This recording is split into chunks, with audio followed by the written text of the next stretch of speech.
I'm going to say this at risk of my job, Kelly, but what President Trump is doing is insane. It is absolutely insane. It is about the 8th reason we've had for the tariffs, and now he's saying he's putting 50% tariffs on Canada unless they agree to become the 51st state. That is insane. There is just no other way of describing it. And the trouble, Kelly, is that it shows there are no bounds around President Trump. This is very different from the first administration, where there were people around him who seemed to, I don't know what the word is, but smooth over some of the edges now. And the other thing that's not talked about, Kelly, is what's going on within the administration in terms of how they're treating the Constitution and laws. I think all of that is bad for the attraction of capital.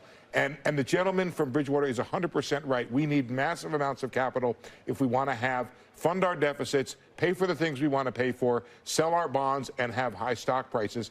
And it seems as if this administration is doing everything it can to chase foreign capital away. Well, and we could go into the strategy of the insanity as a strategy in terms of our trading Insanity is not a strategy. I'm sorry. I'm with you, Kelly, in trying to look for silver linings.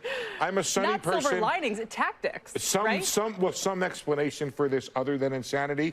I'm ready to accept it if you can come up with one. A little while later. Well, just a little while ago, I had an opportunity to speak to Secretary Lutnick.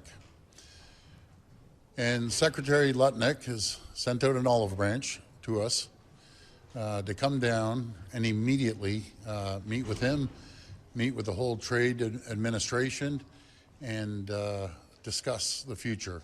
Rather than waiting till April the 2nd, threats going back and forth, tit for tat, I've agreed to suspend temporarily, and we always have that tool in our toolkit, until we sit down over the next day or two. I'll be heading down to Washington along with Dominic LeBlanc, and we'll have a good discussion.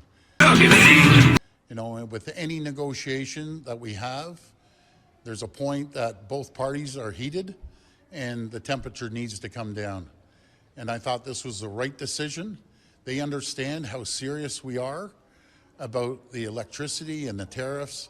And rather than going back and forth and having threats to each other, we have both agreed, let cooler heads prevail.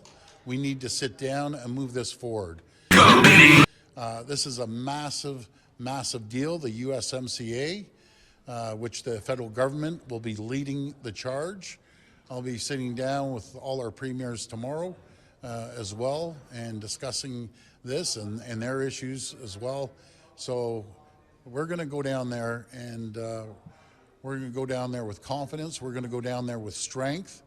And again, hopefully we can move this forward. We're going to be talking about the USMCA moving forward.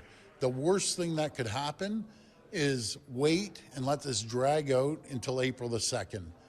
So we're going to move forward and have a very good conversation with Secretary Lutnick and the whole trade team, as he said, and hopefully we can move this forward.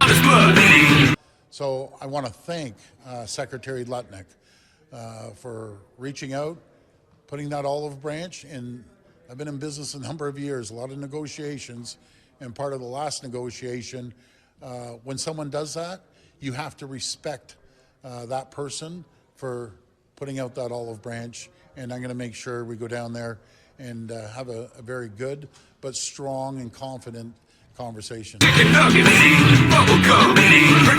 text to avoid someone. Slow dancing, slow dancing, breaking the rules of the Geneva Convention. Weak. Adonis blood, violent love, giving needed women caresses and hugs.